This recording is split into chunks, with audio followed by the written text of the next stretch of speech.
All right, welcome back. This is we are now on episode 13 of the Pregame Network podcast. It's your gracious host Dan, joined by his hetero life mate Anthony and our pal Joe. His hetero life mate. I prefer the term platonic partner. Do you even know what reference that was? Like what reference that was to? Fucking clue. You think I'm gonna get a reference? God, fucking Jay and Silent Bob. God damn it, somebody out there got it right away. Yeah, I'm sure somebody got it. Yeah, go ahead. It's my hetero life mate, Silent Bob. Okay, so we're back again this week to talk about more stuff and things, video games. Last week we touched upon Jeff Keighley's trailer Bonanza in the summer, and the Microsoft, the Xbox game show press conference thingy, Direct, the COD Direct plus Xbox, I guess. But anyway, before we move on to whatever we want to talk about this week, I know I have at least one juicy thing that dropped today that I want to speak on. I haven't really been playing anything outside of Destiny, so I'll just keep it Destiny and Diablo. short and sweet.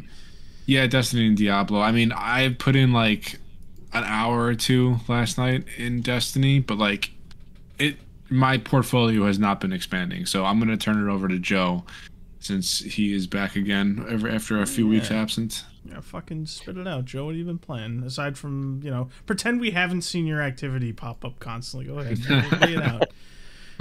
Well, there was quite a bit of Sea of Thieves, but currently, and I'm still logged in on it.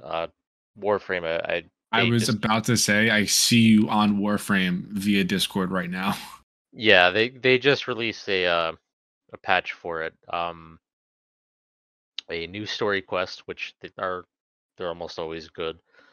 And they got this guy who makes a lot of like meme videos and stuff. He does like kind of like impersonations of like Peter Falk, like the guy like Columbo basically, and whatever this guy Johnny Matrigano, he's actually voicing the Stalker in Warframe now. I don't know what any of that means.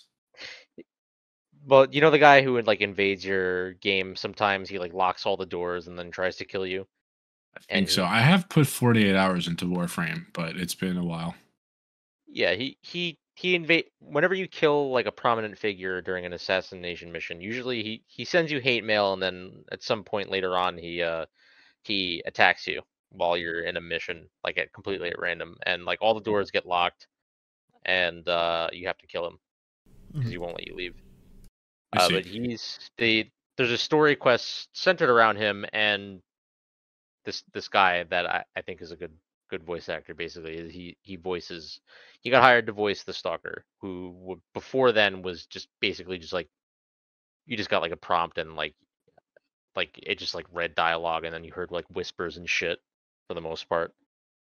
But I've been playing a bit of that. I wanted to play Destiny, but I missed the fucking sale because I didn't even know it was there. And before that, I had. Oh yeah, they had a sale on all the but you were gonna go back and play a previous expansion?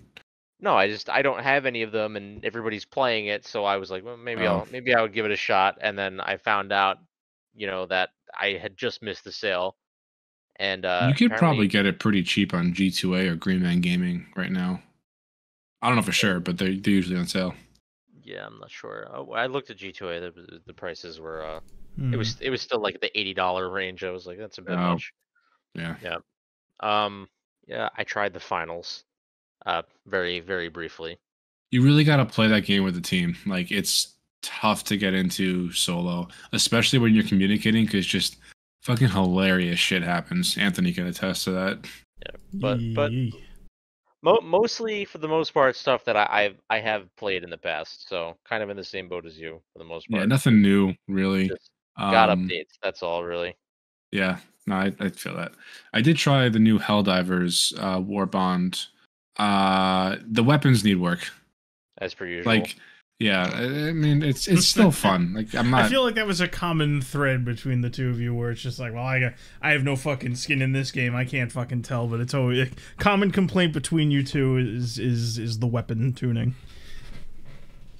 My issue with like Helldivers is that they position themselves as a live service game, and while they are that, and they have a solid track record so far since the game launched, like it's if I log in and I already have all the stratagems and I have pretty much all of the armor sets or whatever, there's really not much for me to do other than like just the fun of playing the game, which is fine. You know, people should still play games because they're fun, but like the XP and the credits are just dumped into a void. You know, I'm not really working towards anything.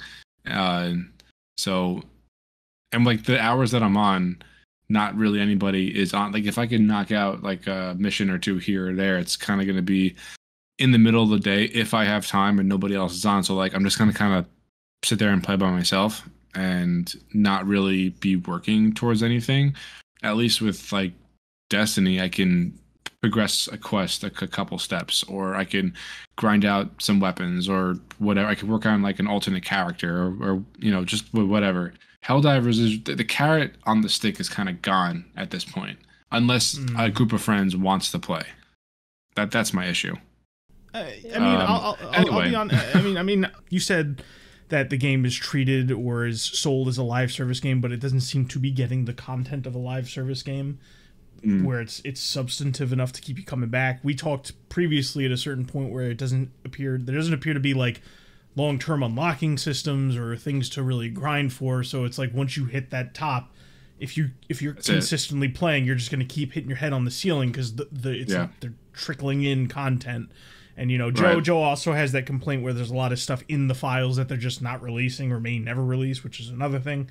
I mean, they'll eventually get to those pieces of content. I personally think so. They are kind of sitting on a treasure trove of unreleased content and weapons and just whatever. I think they'll get to it eventually, but the problem is like, yeah, you'll release a new weapon here or there, but outside of like, oh, this weapon is fun to use and it's a good gun, like I'm not getting anything else out of it for it being a live service game, and that's pretty detrimental to a game like that. That being said, I do want to give credit where credit is due. It is my fourth most played game on Steam. I'm sitting at 149 hours. So like, yeah, so like the amount that I paid for it, I got a lot of value out of like the $40 that I spent. It really, like, I don't want to sit here and bash Helldivers and say that it's not good or it's not worth it. It's definitely worth it. It's a lot of fun, especially if you have at least one friend to play with. I have just hit the point where like I've unlocked everything. I got everything that I wanted, and then all the XP and in-game currency credits, or the requisitions rather, it's just sitting at the cap. It's burning a hole in my pocket. I've got nothing to spend it on. And that kind of sucks because like I want to play the game. Like Helldivers is a game that I want to give my time to in an era and in an environment where there are a ton of games that are fighting viciously for my time, and I can only play one or two at a time in one sitting. And like Helldivers is not giving me the investment that I want to. It's not giving me the return on my time investment that I would like to put into it. Yeah. So it's a ton of fun, especially with friends, and it's a very competent game, which is a very high compliment or praise I can give it in this landscape. But there is nothing to keep me coming back other than like a laugh with a friend, you know? Yeah, no. And I mean, you mentioned before, and you mentioned in the should you play for Helldivers that, you know, the laugh with a friend, that's a big appealing factor. But even those moments, like you need at least the barest of foundation to have that, you know? And it feels like at a certain point you're just looping in the same, you know, space, the same terrains with no clear goal at a certain point. It's just, yeah, like take Darktide for example. It's the same kind of concept. It's a horde co-op shooter, but it's also somewhat of a live service game. Now, the inventory and itemization might be abysmal in that game, but I could still go into like damnation runs and earn a bunch of in-game currencies that I still fucking need to level up my guns and put certain blessings on them and do this or that. Like the itemization and the the blessing system, I haven't played it in a while, so it's not really fresh in my mind. But like the system they have in place to make your guns or any weapon for that matter how you want, it is getting reworked. Fat Shark already said that they are reworking the system entirely, but I could still go in and earn currency to, at the very least, stockpile, so that when the update does hit, I'll have something to spend. There's nothing even close to that in Helldivers. Like, these are the guns, go kill bugs, which that's cool, but like, you know, I would like something else to work towards. Yeah, no, that makes sense. Rant over. I mean, there's only so much to talk about with this, because you know, the biggest issue is that it's just not getting enough content. So it's just like the same. It's almost like a Halo situation where it's going to be week after week of saying like, "Where's the content? Where's the content? I want the content. Right. I can't play the game without the content." So I get where you're coming from. I get it. Yeah, that's my biggest complaint with that game right now. I forgot how I got off on this tangent, to be honest. Joe mentioned he played it. Did I? I don't remember saying I played Helldivers. Oh shit! How did we get here? No, wait. How the fuck did we get here? Oh, we were talking about Warframe. What the fuck happened? I don't know. No Joe, idea. did you play anything else? Joe, did you play anything else? No. All right, moving on. Anthony, what have you played? Well, Joe, if you had something to say, not gonna. No. Go ahead. Okay. No, so I've been all over the fucking place because summer started today, and I had a bunch of stuff that I wanted to put out. Today was the first day of summer? Today was the first day of summer, yes. And I had stuff there was stuff that I wanted to put out today, but I pushed back to tomorrow just so it's a bit more full. And one of those things, you know, I love doing is the soundtrack videos. Now, the thing about those is obviously there's a lot of games in those videos, so I needed to run around and go back and play a shit ton of games. So I played like 5 different fighting games. I played a bunch of RPGs. I was playing Final Fantasy, and then I was playing some Neo Geo stuff, and then I was playing Guilty Gear, and then I was playing Outrun. I was playing all these fucking games, rapid fire, back to back over the course of like the last 2 days. Before that, I was playing. I did boot up and I started playing the Callisto Protocol. And oh, really? Yeah. What'd you think of that? I was immediately hit with what everybody was complaining about. That being like everybody had this complaint about, it's like, oh, it's melee focused. Oh, the enemies take too long to kill. Oh, you know, it's very heavy and weighted in the movement. And a lot of that, I see where they're coming from. I do think some of the complaints were just way out of like. Way too far. Like, everybody's just like, it's a 5 out of 10 game because enemies take a while to kill. And I get that. The battle pacing is a bit wonky. Like, enemies do take way too long to kill in some cases. Or I shouldn't say way too long. I should say that they take, like, enemies should take about 2/3 what they currently take. Like, it's just a step too far as the length goes. What? Okay. Tweak. Yeah, it needed to be tweaked, and I'm surprised it didn't. The only thing it got, and I'm not playing on that mode right now, is it did get a dismemberment mode to make it a bit closer to like Dead Space, where you got to cut off the limbs. Because a little on the nose, huh? Yeah, I mean, it's a spiritual successor. It's the same people, just a different team. It's I don't know. It's like I'm enjoying it for what it is. It's just I think it's a bit too heavy. Like, you know, Joe knows I like to complain about the games that add realistic weight, like a Red Dead Redemption or a Grand Theft Auto, and I don't. He doesn't like to complain about that. Yeah, that's one of the reasons I stopped playing Red Dead 2 is because I just well, aside from the fact that like it seemed kind of boring to me, the controls were nah. I love that game.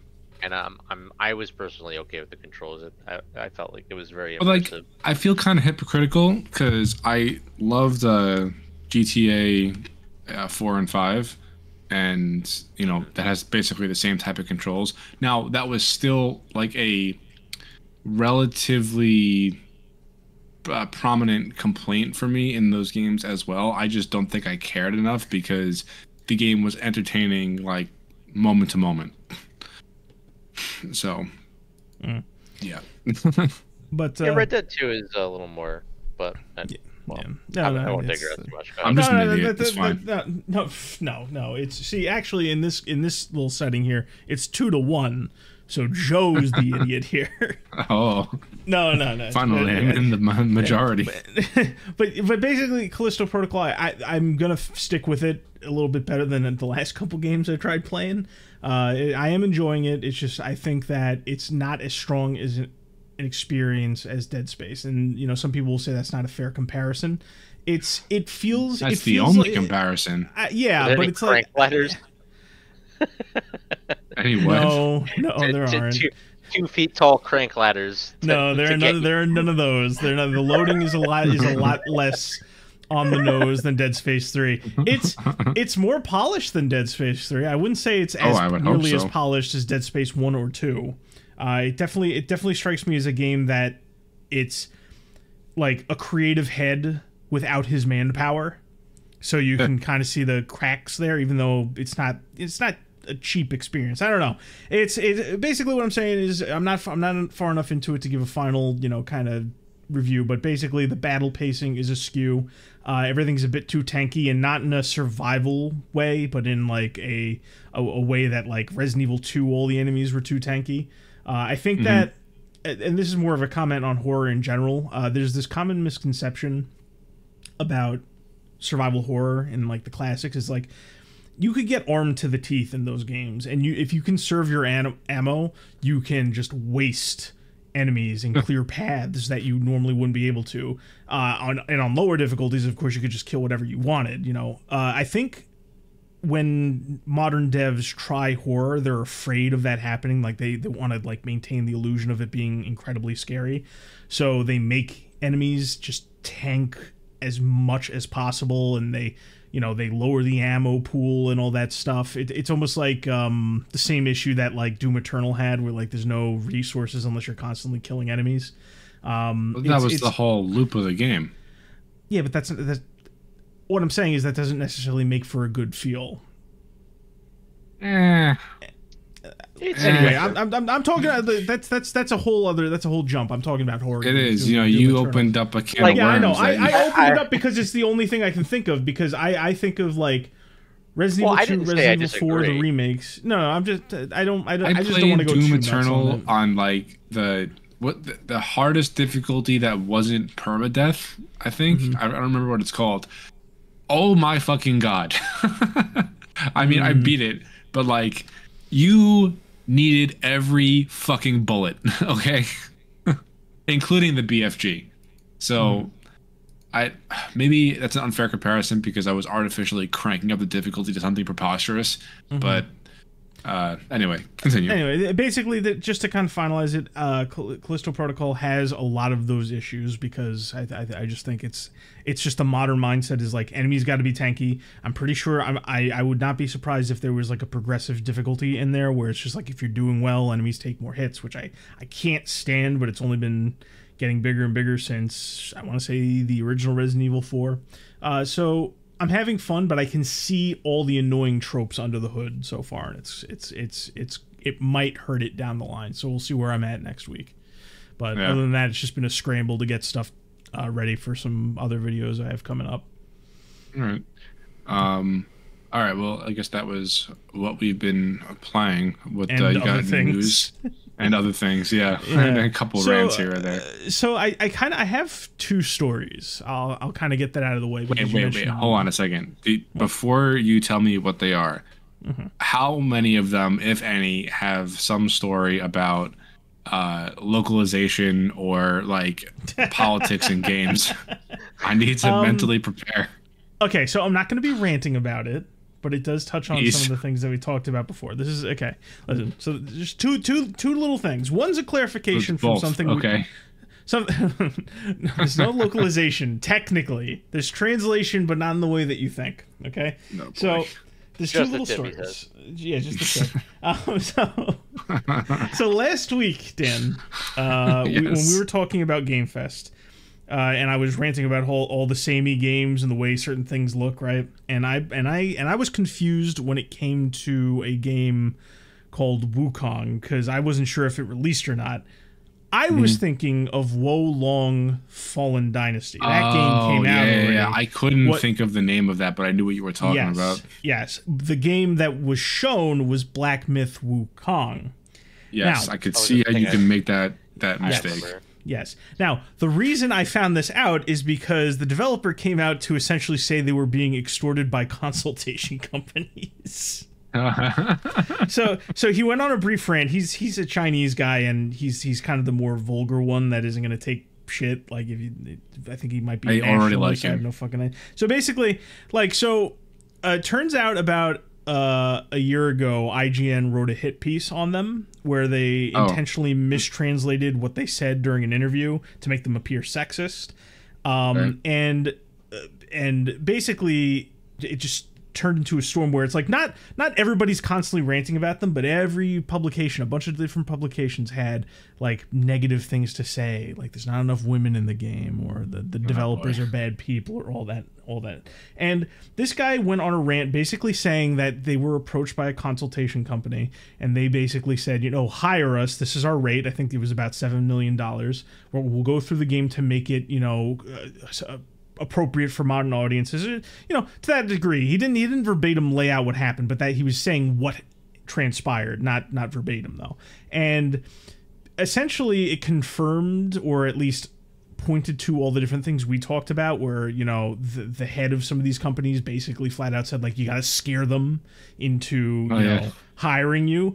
In this case, it was like a full-on racket where they went up and said, hire us or else. And then immediately afterwards, a bunch of hit pieces got written. And the biggest one was that one by IGN.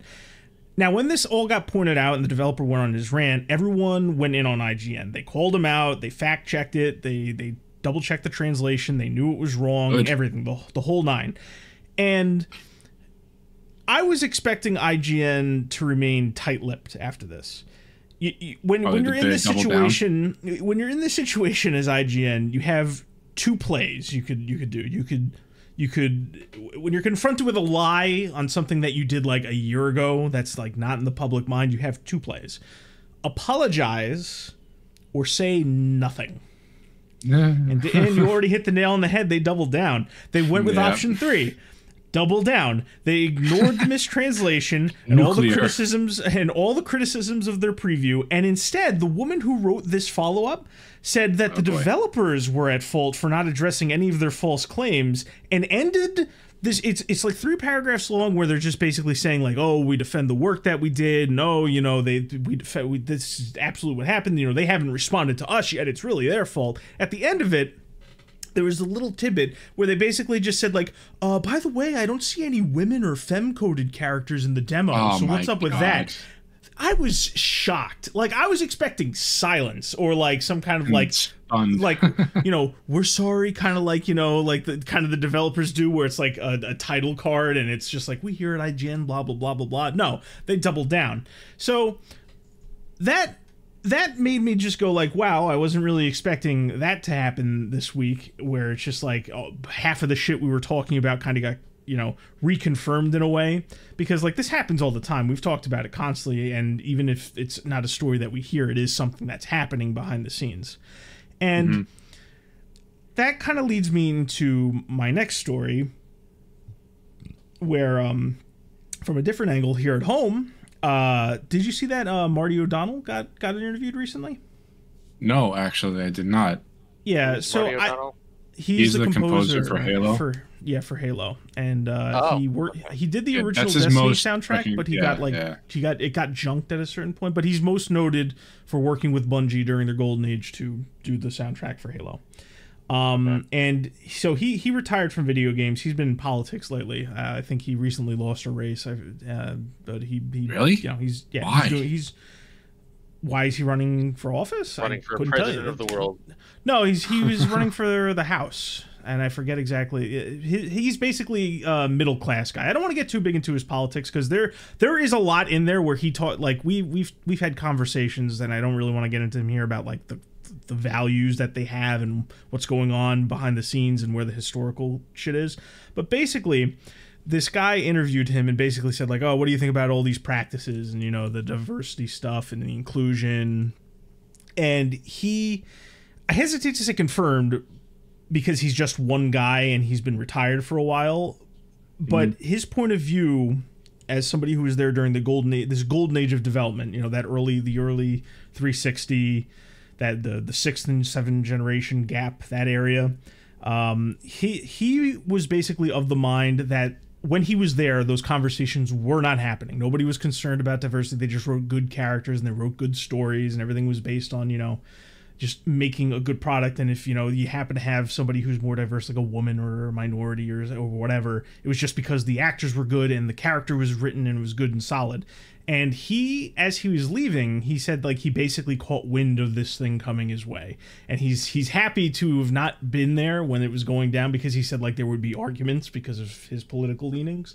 But what he basically also touched on, like, this cabal of people, because he basically said, like, talks among the higher ups are now, like, they're basically getting, like, there's interest groups out there that are loud and annoying and will make your life hell. And those are he basically said, like, yeah, they do, curtail this, because he said the guys at the top aren't necessarily believers, but they will, like, bend whichever way the wind blows. So I just thought it was interesting that back to back we have, two solid confirmations pointing in the same direction of cultural manipulation and creative manipulation.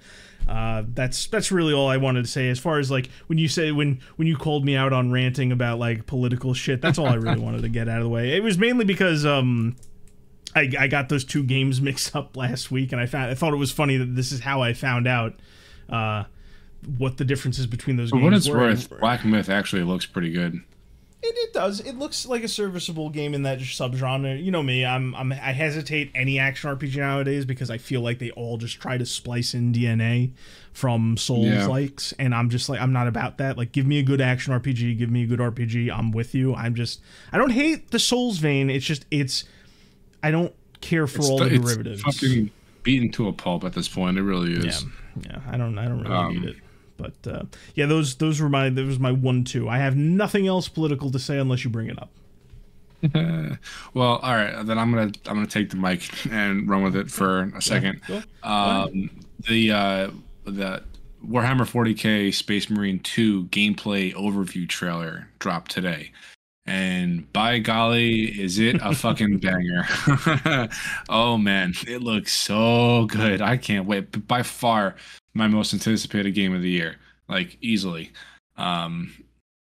Everything that I went over in the What It Needs video, they're pretty much nailing it, with the exception of a horde mode. Now, haven't said anything about that yet, but I'm pretty confident that it's going to be coming.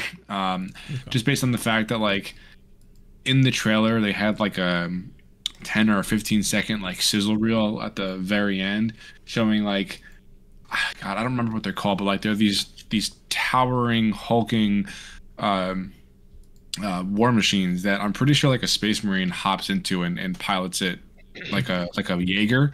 But it was clearly, like, in-engine footage that, like, the devs have, like, a free cam somewhere in the environment, and looking at what it's doing in the game.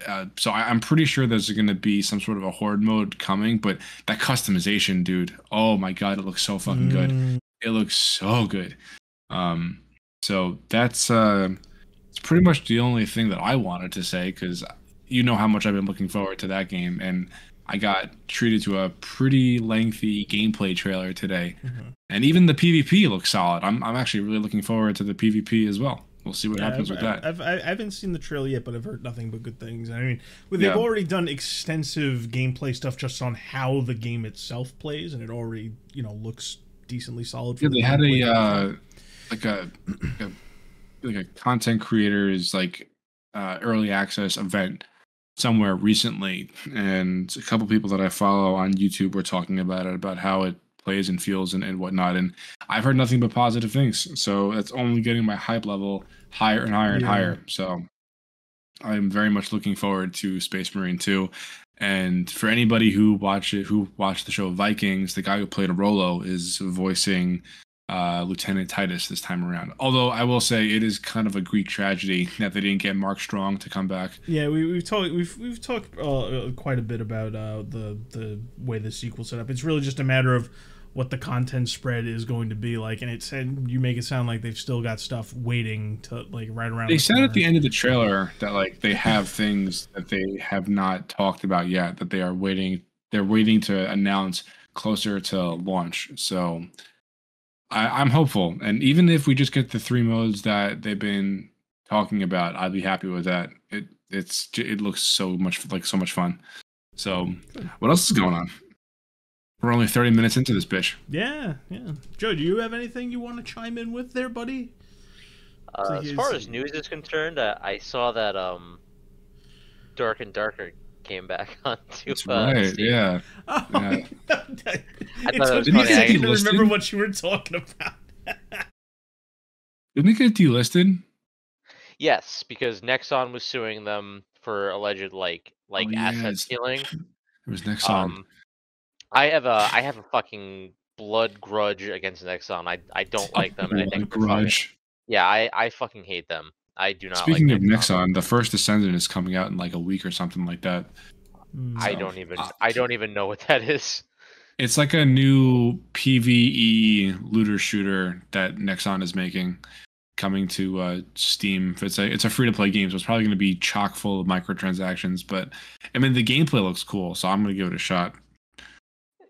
Yeah, anything that Nexon releases is bound to have like a shit ton of like horrible microtransactions. They really Where is this root of hatred coming from, Joseph? First of all, it's because I used to play Mabinogi, and it used to be my favorite game, and it was an MMO that I really, really liked, and they fucking ruined it completely with their stupid cash shop bullshit. Mabinogi. It was a very old game, very old. Nexon's been around for that long? Yes, yeah, they have been a long. Nexon's been around for a long time. They've been around that. Like Maple Story. That's all them. Oh, okay. Yeah, that's their shit.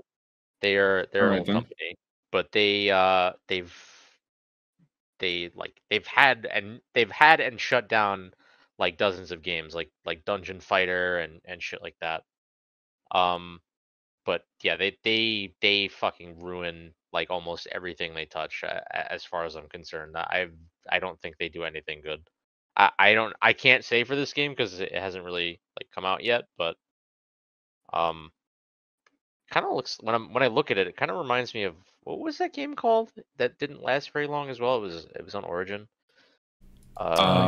Origin. Yeah. EA.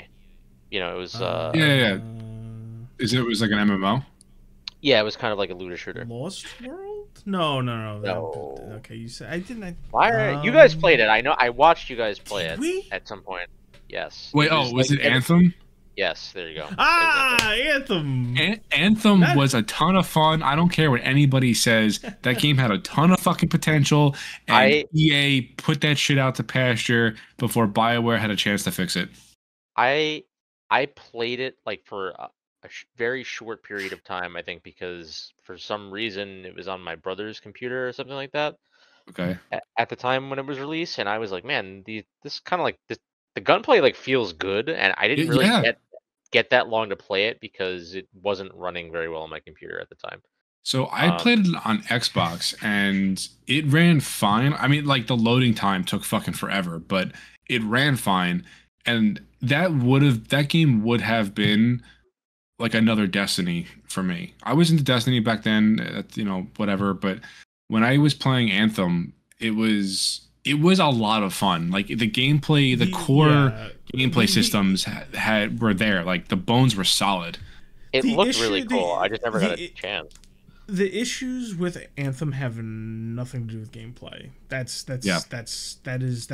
was our takeaway from then. It's our takeaway now. It's something that we talked about way back when, because it was the first video we uploaded on the channel was your coverage of Anthem, and it is a like.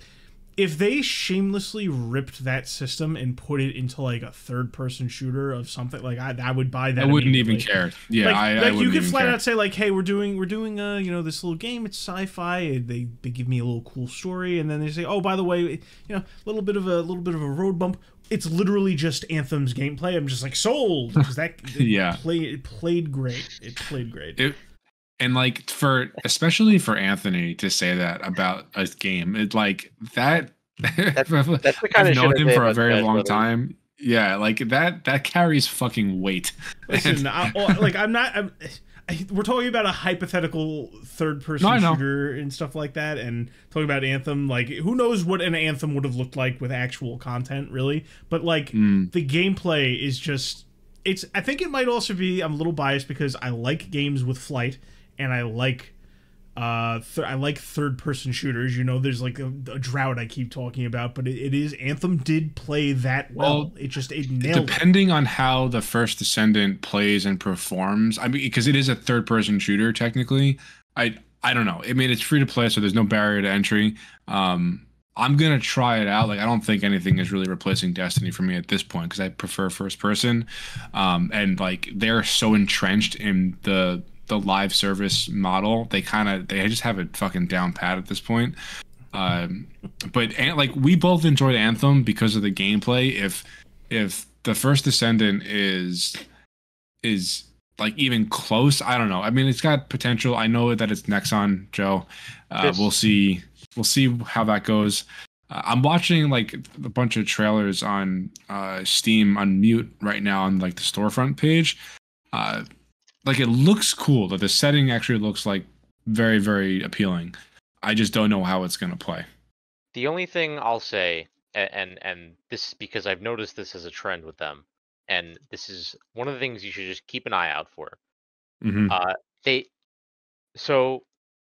They do this thing. Nexon does this thing very, very often because they did it to Mabinogi, they did it to Vindictus, they probably did it to Maple Story, but I didn't play it enough to really know. I'm pretty sure they did it to Dungeon Fighter. The thing is, when Nexon is involved in the development of a game, or publishing it at its cash shop, or whatever, what tends to happen is they tend to start developing the game around the cash shop. Like to put this into to give you kind of an example is they will one of the things they did, or especially with the game like Mabinogi, was they made the enemies tankier and tankier as like time went on, and then they progressively sold basically the solutions to these problems that they were creating in their cash shop Do by they have a selling. track record of doing that? Yes, Or is that 100%. game? No, it's they have a track record of doing this shit. Okay. They did it a lot, and they were allegedly. I'm not saying that this is the reason the people broke off with Dark and Darker. I think they just canceled that game, and then the people who were making that game wanted to just go and make the game they were working on. So they like took the idea and like left the company with it, basically. Okay. And that was more or less the result of the lawsuit. But they definitely do it a lot. So it's like I said, they I didn't play Vindictus that much, but I can confirm with the amount of time that I did play it that they do that sort of thing. And they definitely did it with Mabinogi, and like they did it over the span of years. So like basically like anybody who had like spent like sunk cost, a lot of time Right. into the game, like ended up kind of getting fucked like really big, me included. So they do that a lot. They definitely do it a lot. So if you see cash shop items, if there are aspects of the game that are like RNG related, Well, it's going to be. It's going to be a looter shooter, so it's definitely going to be some RNG involved. I'm going to try it. I don't know if I'm going to like it. I remember playing like an open beta at some point. It was fine. I did not play it for long at all, so nothing really stuck with me as far as memorability, or anything being memorable. Rather, I don't think memorability is a word.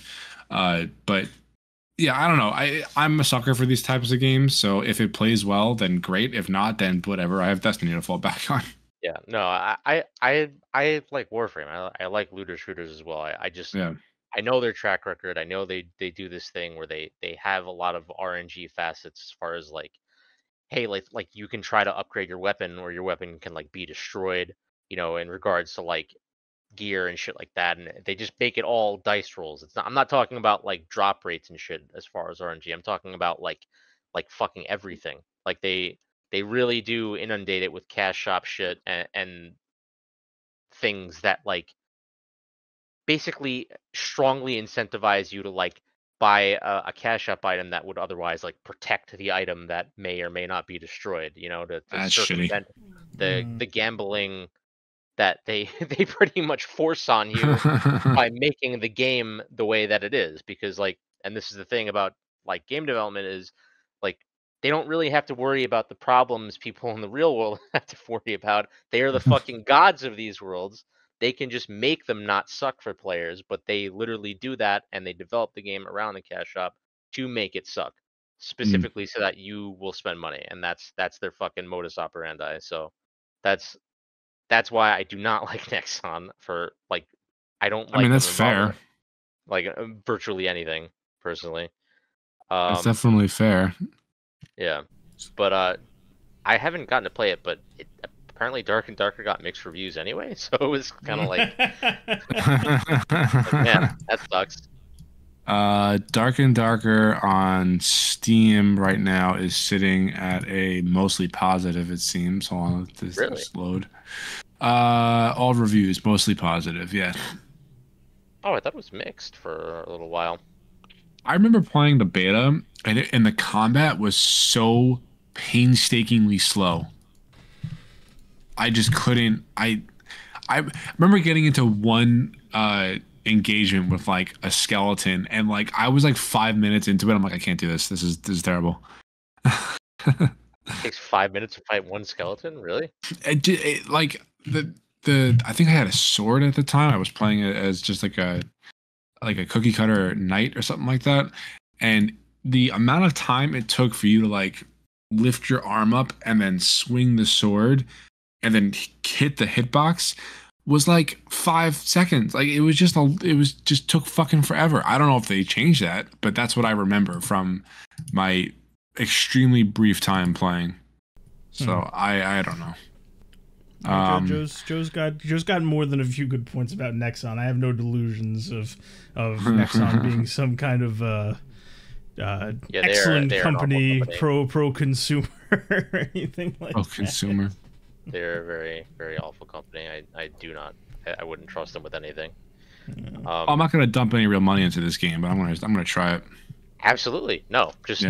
I'm just saying, just be wary that like if you feel incentivized to dump money into it, just know that that will never change, because they are never going to. They're never going to make it so that the game is conducive to you playing it in such a way where you are not like basically gambling with them. Right. No, I get that. Nexon is the house, you know, in this situation. And but they're a Chinese company, I think, so they're not Korean. bound. But okay, Korean. They're not, well, I mean, regardless, they're not bound by any like laws in the States, because EA had to change their loot box terminology or something to do with like the legality behind it when Battlefront 2 came out, because it was such a preposterous loot box system in the game that the fucking Hawaii House representative or something got involved. Was like, they are encouraging children to gamble on these loot boxes. They're so predatory, and they had to roll it back or change up the whole system behind the scenes because they are subject to American law. Honestly, obviously. like I've kind of like kept tabs on Mabinogi every now and then. They really like slipped through the cracks on that shit, because they what the fuck? You're talking about loot boxes in like a game like what was it, Battlefield? Yeah, Battlefront 2. Or Battlefront. But, yeah, man, Star Wars. Talk about like they went at them because they're fucking mainstream. If they knew what was happening in Mabinogi, goddamn, they would. Yeah, no, you're probably right. Fucking alive. Holy shit. Yeah, you're probably right. I think the extent of it was they were required to like show the actual rates of like the things that you could get out of like, you know, the quote unquote gachapons that they sell, you know, and shit like that. And it's like they show the rates and they are fucking abysmal. And it's like it literally is gambling. Like there's no way, it's just gambling. Yeah, you have to get extremely lucky. People just to get what you're after. So much money on that game. It's like it really is crazy. Man, like I didn't really invest in the gachapon shit, and I tried to like make it buy, but like there was definitely they would implement things into the game that made it so that like I could not under any circumstances circumvent like their like cash shop bullshit without like going through like or Well, risking immense amounts of grief by like losing like hours, days, and months of progress because they would like delete the items that I have if I fail the roll, basically. Like so here's my thought with cash shops. Like, if a game is free to play and you get X amount of hours out of it, like I'm okay with spending some money here and there on it. Now, granted, if it's really as predatory as you say, and I believe you, I do take you at your word for your experience with Nexon. Like I'm okay with like let's say within a calendar year, if I spent like anywhere from like $60 to $100 on a free to play game that I genuinely enjoy, that I've put, let's say, over 30 hours into. Like, I don't think that is a crazy dollar amount to value ratio to spend on a free to play game. $60 to $100 or whatever over what period of time? Well, if like I said, if it, within a calendar year, if I dumped like 60 hours, yeah, like 60 hours into the game. That's a generous for a Nexon game. I would definitely 100% say that's a generously low estimate for how much how much value you would get out of $60 to $100. Okay. Like that's like less than like a subscription to your typical like kind of like theme park MMO like WoW or Final Fantasy. No, you're right. Maybe that was too low then. No. But even then, like they incentivize you to spend like hundreds of dollars on these games. Like not even if they make them free. Crazy. Yeah, no, that goes back to the whole, why the fuck am I spending $25, $30 on a single skin in a first person game that I'm not going to see like every time I boot the game up? Like that's a whole other conversation. It's fucking ridiculous. We've had that particular conversation before, and it just has to do with the way that like a bottom line. It's not up to us. Yeah, it's all math. It's all done behind the scenes. And it has to do with the fact that like I don't know the exact way to. It's just something that you know when you think about it. I don't know exactly how the best way to kind of display it, but it's like there's a gap that's getting wider. Like I remember ranting once about DLC expansions, free to play, and all that stuff, and like where what I'm okay with, but it's almost like as time progresses, more people like the three of us will say like, okay, it's not worth like you said, it's like $30 for a skin in Call of Duty. It's like that's not worth it for me, and we're not the only ones that feel that way. But there are people that will buy just about anything. So what ends up happening is as you lose reasonable consumers and reasonable people, you raise the prices and the whales just buy it anyway. So now what you end up happening is with like this upper echelon of like extremely overpriced shit where we're talking like $20 to $30 a skin in Call of Duty, and if you buy all the skins in a pack, you get additional bonus shit which incentivizes that you buy. Not only do you get like bonus shit, but you get extra progress towards like in-game events you get all this shit. So it's just I don't know how. That's one of the many things I don't quite get how to reconcile, because basically like what you need to do is either greedy companies need to stop being greedy, or you need like a massive push from like once again like these AA smaller developers of putting out reasonably priced DLC either at a loss or at like bare minimum margins for them. So now you're squeezing the middle in order to correct like the grander industry. It's just it's a tough thing because now like it's a chicken or the egg problem, because companies are not going to change. We all know it.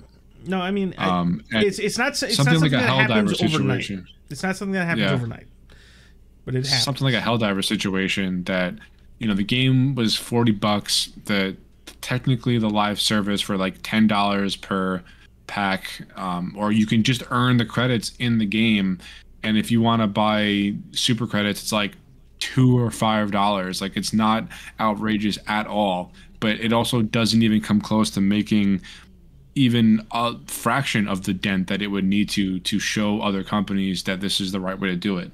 Because the bottom line is that to be consumer friendly is to be anti-money.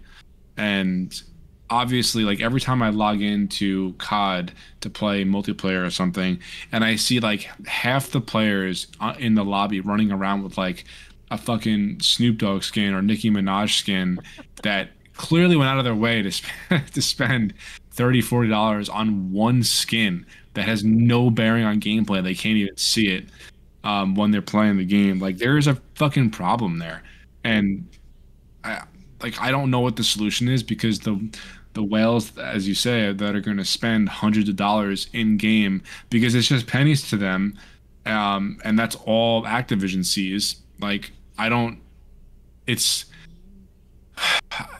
I don't see a reasonable resolution.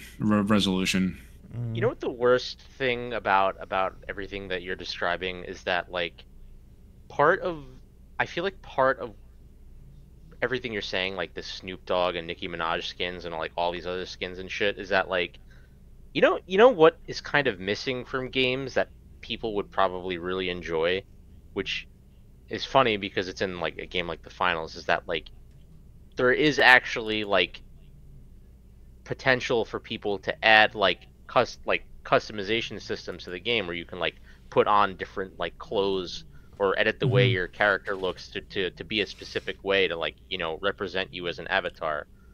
But like instead they do what you're describing because it's like they probably makes more money. So they are actively choosing to do something that kind of sucks more because it makes more money. It's fucking horrible. Yeah. It's funny you say that, because like you do have a point in saying that like it makes money to just sell, like, you know, to put a popular character or a celebrity up there and just say, here's a skin, here's what you'll look like in the game, right?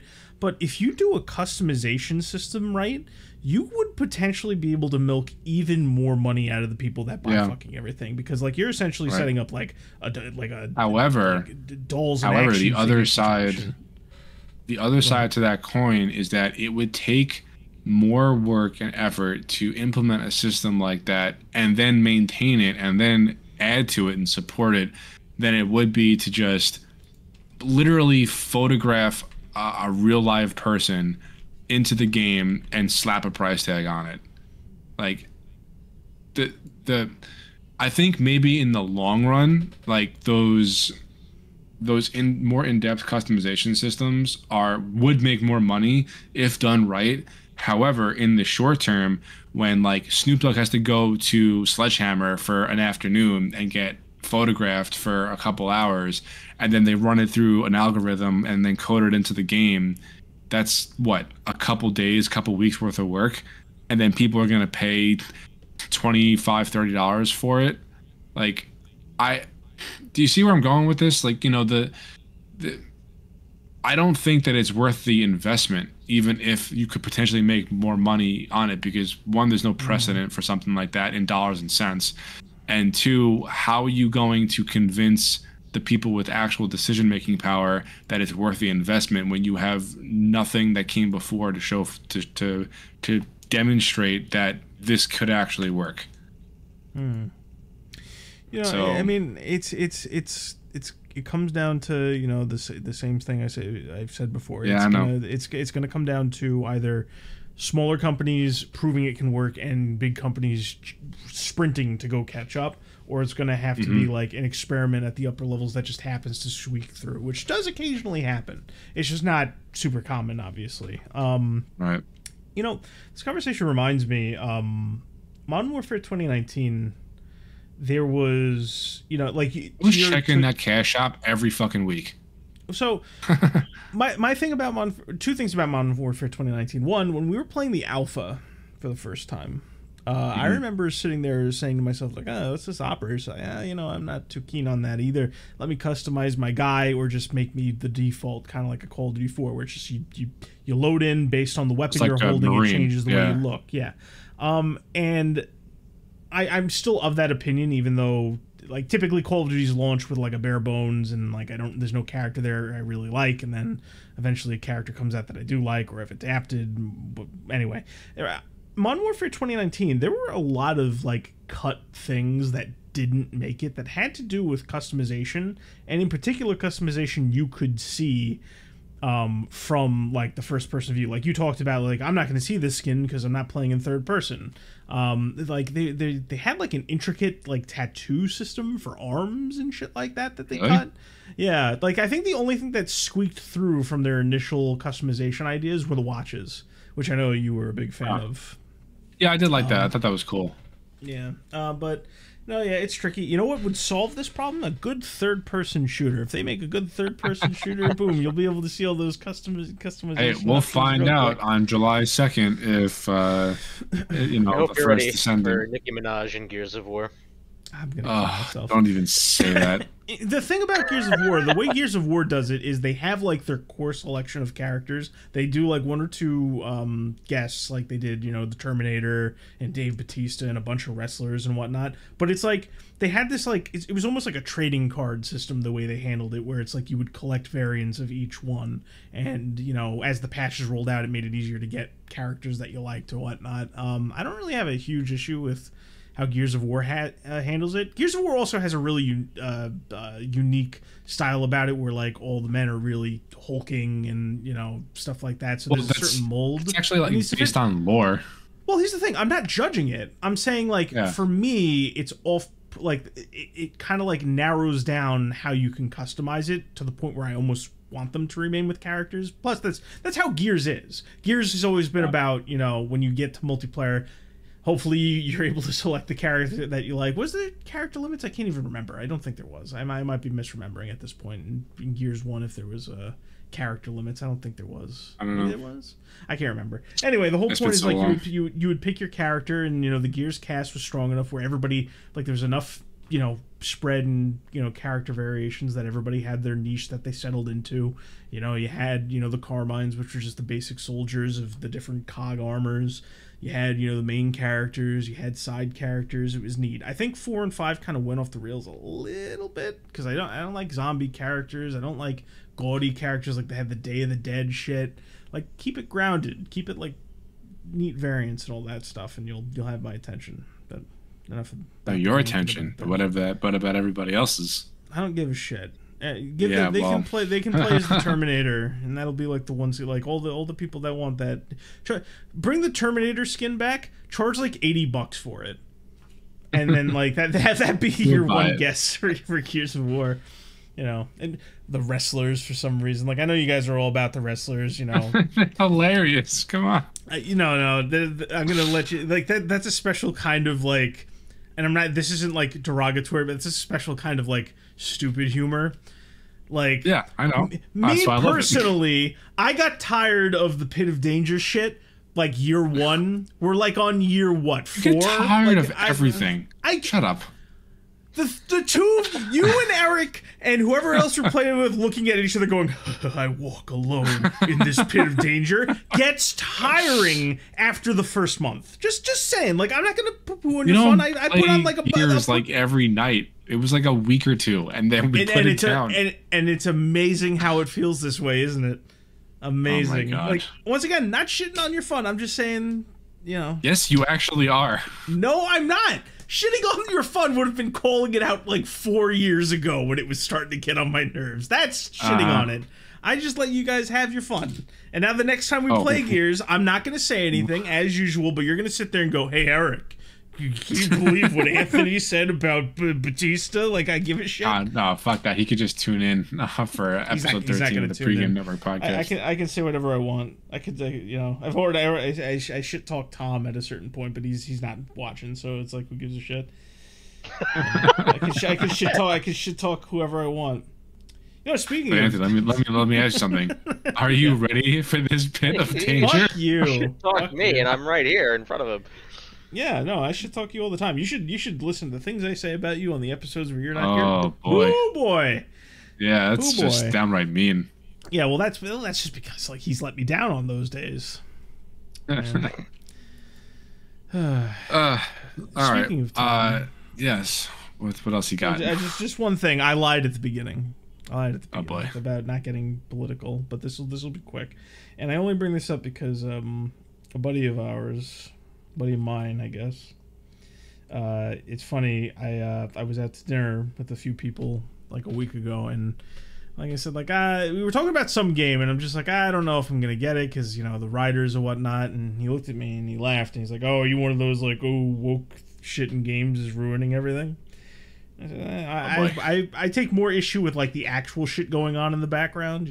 Like me, I talk about creative intent. That's really important. I don't like the fact that like things get fucked with and whatnot. And the reason I bring this up is because immediately after he said this to me, we had the two stories I mentioned at the beginning, and that's just two of a huge pool of stories. The one I actually forgot that I wanted to mention is there's a guy.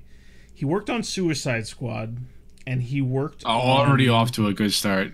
Yeah, he worked on Suicide Squad. He was at Naughty Dog. I forget his exact name. I think it's something Walker. And he's a big he's one of those oh, can you believe these Gamergate guys? They're talking about conspiracy theories and whatnot. That people are coming in and saying you can't make characters a certain way, right? And 2 days ago, he made a tweet where he's basically saying I keep because people like to complain about how women look a certain way in games, right? Because they normally get butchered in the process. We talk about characters like Mary Jane and whatnot, and his main concern was black women characters in games because they all seem to fall into a very particular phenotype. Either almost elderly and sassy with the side cut, and they just don't look right. And he was sitting there going, "You have no idea how hard I try to get these characters to look good." But hold on, let's see if I can find exactly what he said. Hold on. Oh no! Because the irony in him saying this was just okay. Here it is. He said, I'm not taking, I guess he can't talk even though he's a writer. He said, there's been a handful of times I've pitched black women characters that look like this. And he posts a picture of an attractive woman. Then after 10 iterations of the concept or model, this guy can't write. After 10 iterations, the concept or model comes back without a speck of the original beauty. I'm not talking about mild changes. I'm talking about the pose, the aura, the style, the softness, the age, the flair. Aura. I hate giving Gamergate men fuel, but it's very difficult to pitch beautiful or vain black women in games without them coming back looking like grocery store aunties. There's room for both. So this guy who spends his entire life when he's not working on games that flop, that is, telling people like you or me who just go, hey, that's weird over there, that's fucking strange, and he says no, you're just an evil bigot, an evil racist. Now he's complaining about the same practices he says are not happening. And the only reason I bring this up is because, like I said, I had that one friend where I went out to dinner and he basically laughed at me for pointing out these policies, and it's just infuriating to me that I see people ruining games, and I rant about it quite frequently on this podcast, and it's all the signs are there. The people who are doing it are saying we're doing it, and they're laughing about it. You have people who would say to my face you're insane, it's not happening, complaining in private because obviously I guess this is just he's not expecting anyone to connect. If you find exactly. Yeah, exactly. But you gotta understand, these people think that it's when they're not in a conversation arguing with somebody, they think they can just tweet about whatever and just it'll be fine, it's not going to gain traction or whatever. And then after all this happens, I go out to enjoy a nice dinner and I have somebody say to my face oh, it's not happening. I'm just all right, whatever. Yeah, that's it must be hard to be you, Anthony. It is hard to be me. Well, I don't want to end on that. Either of you catch the Nintendo Direct? No. I saw bits and pieces. I know a couple things about it, tidbits. Yeah, I'm not going to give it as much time as I did the Xbox, the other thing, but there's a new Mario and Luigi game coming out, and that's awesome. I love those games. Yeah, yes. I curtail my my excitement a little bit because I'm assuming neither of you are big into Mario RPG games. I'm assuming, right? I played the last one I played was on the Game Boy Advance, so okay, not you played the good one. So I'm hip to it. I'm not gonna go nuts here, but basically Nintendo has this weird aversion to RPGs. Basically, back on the Super Nintendo, I'm going to explain in a second what I mean by that. You're saying that, and I understand why you're saying that, but I'm going to explain why. what I mean by that is when it comes to their in-house stuff. So basically, back on the Super Nintendo, they worked with Square Enix to create a game called Super Mario RPG Legend of the Seven Stars. And it was a cult classic. People loved it. It had all like the wonder of both companies at the time.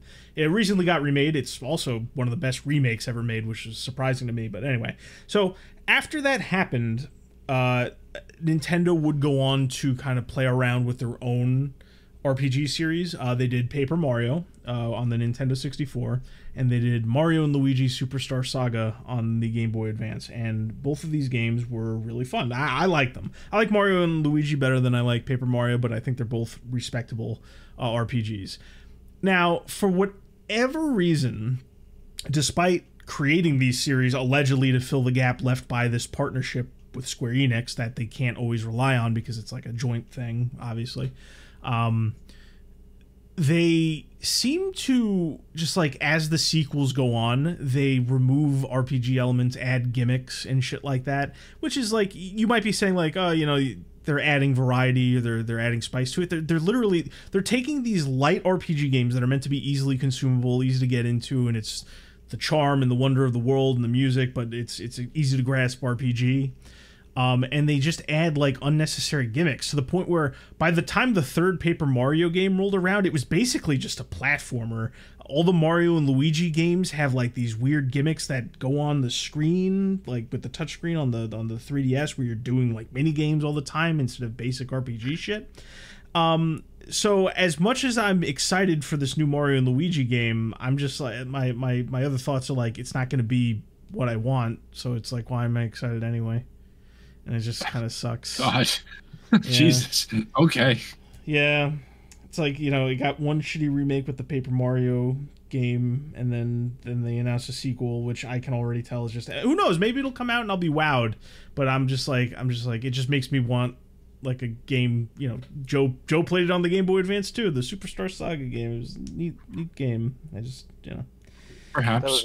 Wait, was it are you referring to the Paper Mario game, right? No, the one that was on the game, the one that was on the Game Boy Advance was Mario and Luigi Superstar Saga, and then on the Nintendo 64, that's where Paper Mario got started. Was that the first Paper Mario game? Yes, and those are the two I like. Wasn't there one that came out on a portable? Maybe it was 3DS. They're on the 3DS, and this actually pisses me off too, because it is one of those gimmicky games. They did a crossover between Mario and Luigi and Paper Mario called Mario and Luigi Paper Jam, and that it was one of the blandest games I've ever played in my entire life, outside of some cheeky interactions. You're thinking, what you might be thinking of, Joe, is Sticker Star, Paper Mario Sticker Star. That was also on the 3DS, and that was like one of the most. It was basically like just a mini game. I don't know. There's no good way to describe what that game was, but it wasn't an RPG. I don't know. Just a mess. Just a mess. There were some other things. Like Joe was kind of raising an eyebrow when I said like, oh, they're kind of like avoidant of RPGs, but I meant that more in-house, because they announced a lot of JRPGs during the Direct. They finally showed Metroid Prime 4 Beyond. Oh yeah, how did that look? It looked like a Metroid Prime game. All right then.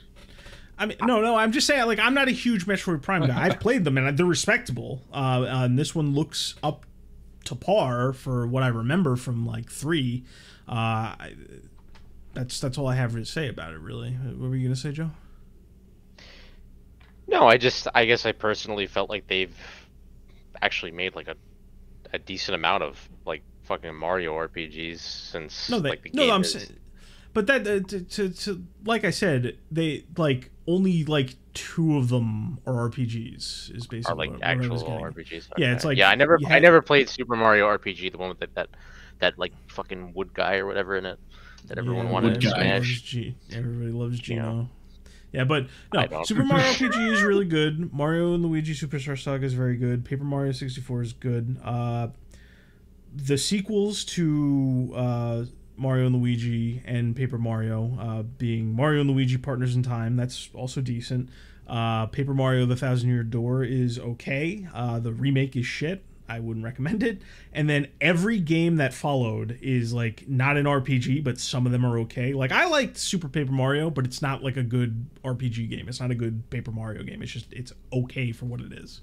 And then every Mario and Luigi afterwards has charm, but it's not like a fun experience to play.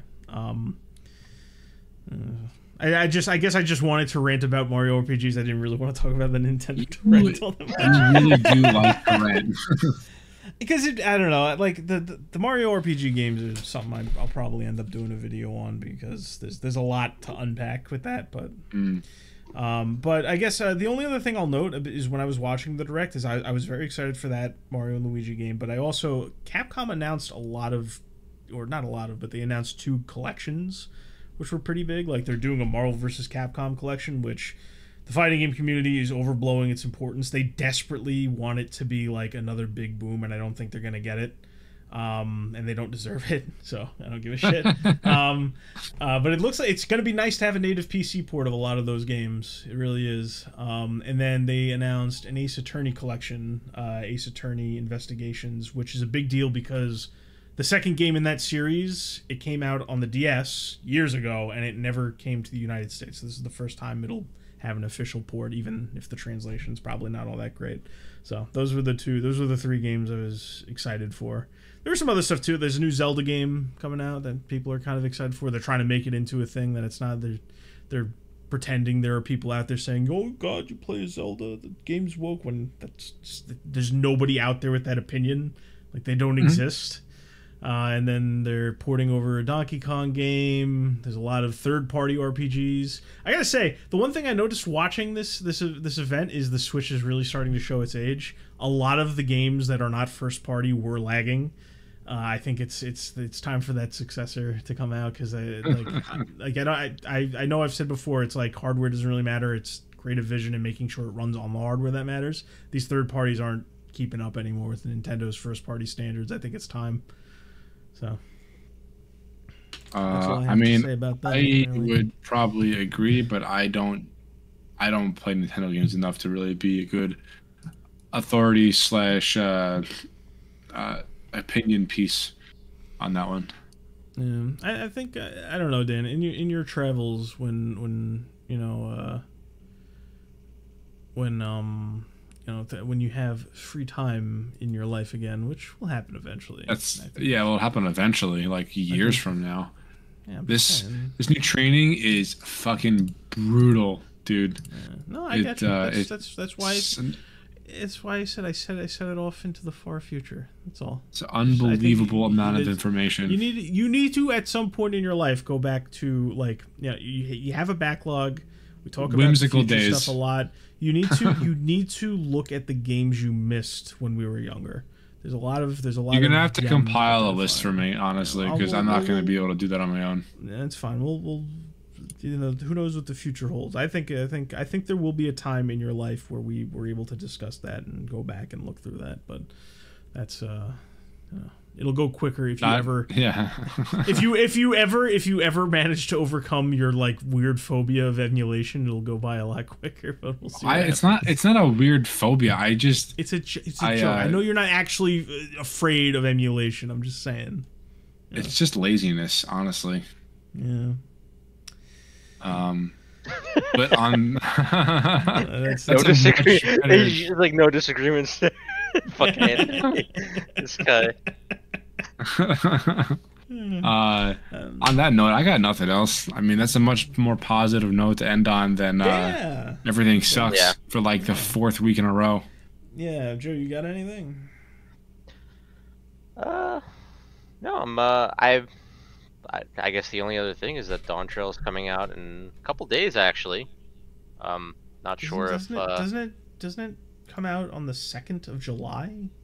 No, it comes out. Well, their early access is starting on I believe the 28th. I think. Oh, so it's like a week away. Yeah, it's about a week away. And from what I've heard, the Viper class looks pretty interesting, and I'm a little excited about that. not gonna rant about it or anything. I think the main reason you and me are excited for the Viper class in particular, just for the prospect of it, is because like there's no DPS class in Final Fantasy 14 where you just use a sword. So it's nice to kind of have that option now instead of saying, than samurai.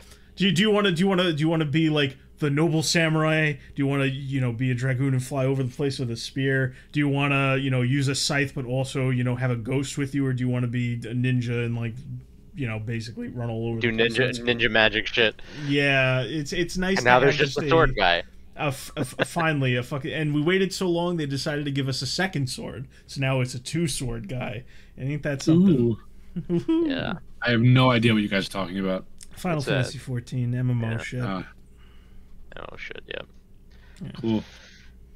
Well, on that note, that was episode 13. Thanks for listening, whoever's out there listening, and hopefully some more news of note happens in the next week that we could talk about.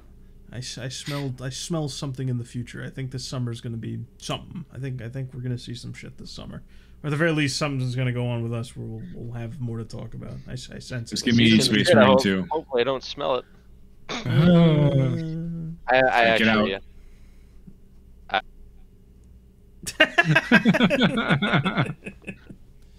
was like, oh shit, he did it. All right, well, I think that's it, right? Yeah. So we're just about done. So. I mean, you cut Joe off rudely. I don't know if he has something to say. No. You can say it if he's got something to say. No. All right, well, that does it. Thanks for listening. Bye. Bye-bye. Later.